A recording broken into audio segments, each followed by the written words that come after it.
আপনারা এখানে তেল মজুত করে রেখে ভোক্তাদের তেল দিচ্ছেন না। আপনাদের লাইসেন্স বাতিল করে দেওয়া হবে, পুলিশ এই সব তেল ন্যায্য মূল্যে ভোক্তাদের মাঝে বিক্রি করবে। আরে স্যার, ঈদের আগে তেল মজুত করে যে সংকট তৈরি করলাম, কিন্তু লাভের লাভ তো কিছুই হলো না। এখন কি করব আমরা? এত টেনশনের কিছু নাই, সোজা আঙুলে ঘি না উঠলে আঙুলটা একটু বাঁকা করতে হবে। পাবলিক হুড়োহুড়ি করে তেল মজুত করবে, চাপ পড়বে সরকারের উপরে।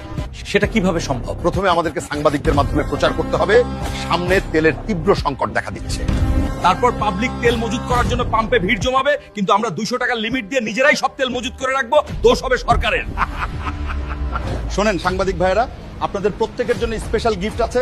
বিনিময়ে কাল থেকে রিপোর্ট করবেন জ্বালানি তেলের তীব্র সংকট, যে কোনো মুহূর্তে দাম বাড়তে পারে।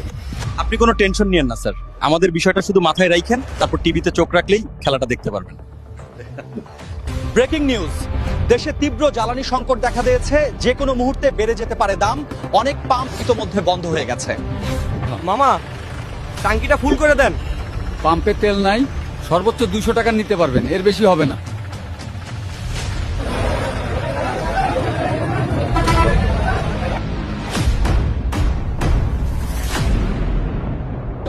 শোনেন, 200 টাকার বেশি তেল দেওয়ার নিয়ম নাই, আজকে দেওয়া শেষ।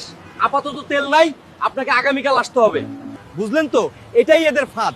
একে তো লিমিট দিয়ে রাখছে, তারপর আবার নিয়মিত দিচ্ছে না, অথচ খোলা বাজারে 300 টাকা লিটার তেলের অভাব নাই। তেল থাকা সত্ত্বেও তেল দিচ্ছেন না।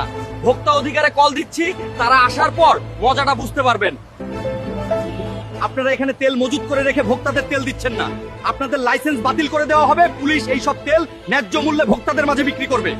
আমি সরকারকে কঠোর নজরদারি, স্বচ্ছতা এবং আইন প্রয়োগের মাধ্যমে এই সিন্ডিকেট ভাঙার আহ্বান জানাই।